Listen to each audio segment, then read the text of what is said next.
जय हिंद दोस्तों, मेरा नाम है जय और मैं आप सभी का एक बार फिर से वेलकम करता हूं आपके अपने YouTube channel the learning field पर। दोस्तों, आज इस वीडियो में हम बात करेंगे army recruiting office Kota Indian army rally भर्ती 2021 के बारे में।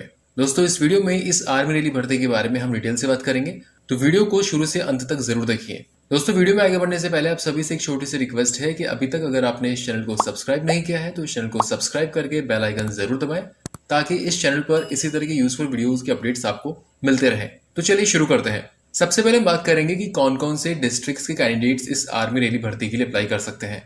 तो यहाँ पर आपको बता दें कि अजमेर, बारा, बूंदी, भीलवाड़ा, चित्तौड़गढ़, झालावाड़, कोटा और राजसमंद जिले के जो कैंडिडेट्स हैं वो इस आर्मी रैली भर्ती के लिए अप्लाई कर सकते हैं। और यहाँ पर आपको बता दें कि ये जो आपकी आर्मी रैली होगी ये होगी आपकी कयाद विश्राम स्थली अजमेर में। अब बात करते हैं यहाँ पर पोस्ट नेम के बारे में। तो यहाँ पर आपके पास सोल्जर जीडी की पोस्ट है, इसके अलावा सोल्जर टेक्निकल और इसके अलावा सोल्जर ट्रेड्समैन 10th पास ऑल आर्म्स और सोल्जर ट्रेड्समैन 8th पास। अब हम बात करेंगे इसके इंपॉर्टेंट डेट्स के बारे में। तो आपको बता दें कि जो इसके ऑनलाइन रजिस्ट्रेशन है वो 14 मई 2021 से शुरू हो चुके हैं और रजिस्ट्रेशन की लास्ट डेट है 27 जून 2021। अगर बात करें रैली डेट के बारे में तो यहाँ पर आपकी रैली की डेट रहेगी 11 जुलाई 2021 से 2 अगस्त 2021 तक। दोस्तों, यहाँ पर आपको बता दें कि ये जो डेट और ये जो वेन्यू है ये चेंज हो सकते हैं। आगे बढ़ते हैं और बात करते हैं इसके एप्लीकेशन फी के बारे में। तो यहाँ पर आपको बता दें कि आप चाहे किसी भी कैटेगरी से बिलोंग करते हो, यहाँ पर आपको कोई एप्लीकेशन फी नहीं देनी है। अब बात करते हैं इसमें एज लिमिट यानी कि आपकी उम्र के बारे में। तो यहाँ पर सोल्जर जीडी पोस्ट के लिए जो एज लिमिट है वो कम से कम 17.5 साल और अधिकतम उम्र आपकी 21 साल तक हो सकती है, यानी कि आपका जन्म 1 अक्टूबर 2000 से लेकर 1 अप्रैल 2004 के बीच हुआ हो। अगर बात करें सोल्जर टेक्निकल पोस्ट के लिए आपकी उम्र के बारे में तो यहाँ पर भी आपकी उम्र कम से कम 17.5 साल और अधिकतम उम्र यहाँ पर आपकी 23 साल तक हो सकती है, यानी कि आपका जन्म 1 अक्टूबर 1998 से लेकर 1 अप्रैल 2004 के बीच हुआ हो। अब बात करते हैं सोल्जर ट्रेड्समैन 10th पास के लिए आपकी उम्र के बारे में। तो यहाँ पर आपकी कम से कम उम्र 17.5 साल और अधिकतम उम्र आपकी 23 साल तक हो सकती है। और अगर बात करें सोल्जर ट्रेड्समैन 8th पास के लिए आपकी उम्र के बारे में तो यहाँ पर भी आपकी उम्र 17.5 साल से लेकर 23 साल तक हो सकती है। तो ये हो गई यहाँ पर अलग अलग पोस्ट के हिसाब से आपकी उम्र। अब हम बात करेंगे इसकी एजुकेशनल क्वालिफिकेशन के बारे में। तो अगर आप सोल्जर जनरल ड्यूटी पोस्ट के लिए अप्लाई कर रहे हैं तो आपको यहाँ पर कम से कम 10वीं पास होना जरूरी है, जो कि भारत सरकार द्वारा किसी भी मान्यता प्राप्त बोर्ड से हो। इसके अलावा आपको बता दें कि ये जो आपने 10वीं पास करी है इसमें आपके एग्रीगेट यानी कि सभी सब्जेक्ट्स में मिलाकर कम से कम 45% मार्क्स होने जरूरी हैं और इंडिविजुअल यानी कि हर सब्जेक्ट में यहाँ पर आपके 33% मार्क्स होने जरूरी है। और वो कैंडिडेट्स जिन्होंने 10th पास ऐसे बोर्ड से करी है जहां पर ग्रेडिंग सिस्टम है तो यहाँ पर आपके इंडिविजुअल सब्जेक्ट में डी ग्रेड होना जरूरी है और आपका एग्रीगेट जो है C2 ग्रेड होना जरूरी है। तो ये हो गई सोल्जर जीडी पोस्ट के लिए क्वालिफिकेशन। अब हम बात करेंगे सोल्जर टेक्निकल पोस्ट के लिए क्वालिफिकेशन के बारे में। तो यहाँ पर आपको साइंस में 12th पास होना जरूरी है और ये जो आपने साइंस करी है वो फिजिक्स, केमिस्ट्री, मैथ्स और इंग्लिश के साथ होना जरूरी है। और यहाँ पर आपके मिनिमम 50% मार्क्स होने चाहिए एग्रीगेट और हर सब्जेक्ट में यहाँ पर आपके 40% मार्क्स होने जरूरी है। अब बात करेंगे सोल्जर ट्रेड्समैन 10th पास के क्वालिफिकेशन के बारे में। तो यहाँ पर आपको 10वीं पास होना जरूरी है और यहाँ पर एग्रीगेट परसेंटेज का कोई रिक्वायरमेंट नहीं है, लेकिन आपके यहाँ पर हर सब्जेक्ट में कम से कम 33% मार्क्स होने जरूरी है। और अब बात करते हैं सोल्जर ट्रेड्समैन 8th पास के लिए क्वालिफिकेशन के बारे में। तो यहाँ पर आपको 8th पास होना जरूरी है और यहाँ पर भी एग्रीगेट परसेंटेज का कोई रिक्वायरमेंट नहीं है, लेकिन यहाँ पर भी आपको हर सब्जेक्ट में 33% मार्क्स होना जरूरी है। तो ये होगी पोस्ट वाइज आपकी क्वालिफिकेशन। आगे बढ़ते हैं और बात करते हैं इसके मोड ऑफ सिलेक्शन के बारे में। तो यहाँ पर मोड ऑफ सिलेक्शन में आपके कुल 4 स्टेप्स होते हैं। पहला होता है आपका PFT यानी कि फिजिकल फिटनेस टेस्ट, उसके बाद आपका होता है PMT यानी कि फिजिकल मेजरमेंट टेस्ट, उसके बाद होता है आपका मेडिकल और फाइनल होता है आपका रिटन एग्जामिनेशन। तो इनके बेसिस पर यहाँ पर आपका सिलेक्शन होता है। तो सबसे पहले बात करेंगे PFT यानी कि फिजिकल फिटनेस टेस्ट। तो जैसा कि स्क्रीन पर आप एक टेबल देख पा रहे होंगे, तो आपको बता दें कि PFT टेस्ट में आपके कुल 4 अलग अलग टेस्ट होते हैं। इसमें एक तो होता है आपका 1.6 किलोमीटर की रनिंग, इसके अलावा बीम यानी कि पुलअप्स, इसके अलावा 9 फीट डिच और जिगजैग बैलेंस। तो पहले हम बात करते हैं 1.6 किलोमीटर रनिंग के बारे में। तो यहाँ पर आपको बता दें कि अगर आप ये 1.6 किलोमीटर की रनिंग 5 मिनट 30 सेकंड के अंदर कंप्लीट कर लेते हैं तो आपको ग्रुप फर्स्ट में रखा जाता है और आपको 60 में से 60 मार्क्स दिए जाते हैं। लेकिन अगर आप ये रनिंग 5 मिनट 31 सेकंड से लेकर 5 मिनट 45 सेकंड के बीच करते हैं तो आपको ग्रुप सेकंड में रखा जाता है और आपको 60 में से 48 मार्क्स दिए जाते हैं। लेकिन अगर 1.6 किलोमीटर रनिंग को कंप्लीट करने में आप 5 मिनट 45 सेकंड से ज्यादा का टाइम लेते हैं तो आपको डिस्क्वालीफाई कर दिया जाता है। 1.6 किलोमीटर रनिंग के बाद पीएफटी में आपका अगला टेस्ट होता है बीम यानी कि पुलअप्स। तो यहाँ पर आपको प्रॉपर वे में 10 पुलअप्स निकालने होते हैं। अगर आप 10 पुलअप्स सही तरीके से निकाल पाते हैं तो आपको 40 में से 40 मार्क्स दिए जाते हैं। अगर आप 9 पुलअप्स निकाल पाते हैं तो आपको 33 मार्क्स दिए जाते हैं। 8 पुलअप्स निकाल पाते हैं तो 27, 7 पुलअप्स निकाल पाते हैं तो 21 मार्क्स, और अगर 6 पुलअप्स निकाल पाते हैं तो आपको 16 मार्क्स दिए जाते हैं। लेकिन अगर आप 6 पुलअप्स भी नहीं निकाल पाते हैं सही तरीके से तो आपको डिस्क्वालीफाई कर दिया जाता है।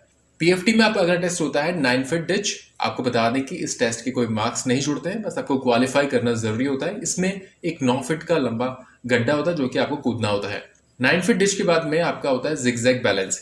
इसके भी कोई मार्क्स ऐड नहीं होते हैं, ये भी आपको क्वालिफाई करना जरूरी होता है अगले स्टेप्स में जाने के लिए। तो ये हो गया आपका पीएफटी यानी कि physical fitness test. PFT clear करने के बाद आपका अगला टेस्ट होता है पीएमटी यानी कि फिजिकल मेजरमेंट टेस्ट। पीएमटी के अंदर आपका हाइट, वेट और चेस्ट का मेजरमेंट किया जाता है। तो स्क्रीन पर टेबल दे रखिए, आप देख सकते हैं कि सोल्जर जीडी के लिए आपकी हाइट कम से कम 170 सेंटीमीटर होना जरूरी है, और जो आपका चेस्ट है वो बिना फुलाए 77 सेंटीमीटर और उसमें कम से कम 5 सेंटीमीटर तक का फुला होना जरूरी है। अगर बात करें वेट की तो यहाँ पर आपका वेट आपकी हाइट और आपकी एज के हिसाब से होगा। इसके अलावा दोस्तों यहाँ पर आपको बता दें कि आपकी हाइट और आपकी एज के हिसाब से आपका वेट कितना होना चाहिए, इसके बारे में हमने एक कंप्लीट टेबल बना रखी है, वो आपको इस वीडियो के एंड में मिल जाएगी, तो वहां से आप देख सकते हैं। अगर बात करें सोल्जर टेक्निकल पोस्ट के लिए हाइट के बारे में तो यहाँ पर आपकी हाइट कम से कम 170 सेंटीमीटर, और चेस्ट की बात करें तो चेस्ट आपका 77 सेंटीमीटर बिना फुलाए और उसमें कम से कम 5 सेंटीमीटर का फुला होना जरूरी है। अगर बात करें सोल्जर ट्रेड्समैन 10 पास के लिए हाइट के बारे में तो यहाँ पर भी आपकी हाइट 170 सेंटीमीटर होनी जरूरी है। अगर बात करें चेस्ट की तो यहाँ पर आपका चेस्ट बिना फुलाए 76 सेंटीमीटर और उसमें कम से कम 5 सेंटीमीटर तक का फुला होना जरूरी है।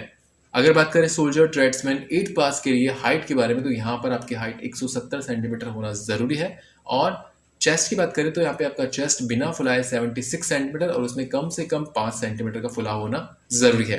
इसके अलावा दोस्तों वो कैंडिडेट्स जो कि ट्राइबल एरिया से बिलोंग करते हैं उनकी हाइट के बारे में बात करें तो यहाँ पे आपकी हाइट कम से कम 162 सेंटीमीटर हो सकती है, और चेस्ट की बात करें तो आपका चेस्ट 77 सेंटीमीटर होना जरूरी है। अब बात करेंगे यहाँ पर पीएमटी यानी कि हाइट, चेस्ट और वेट में मिलने वाली छूट के बारे में।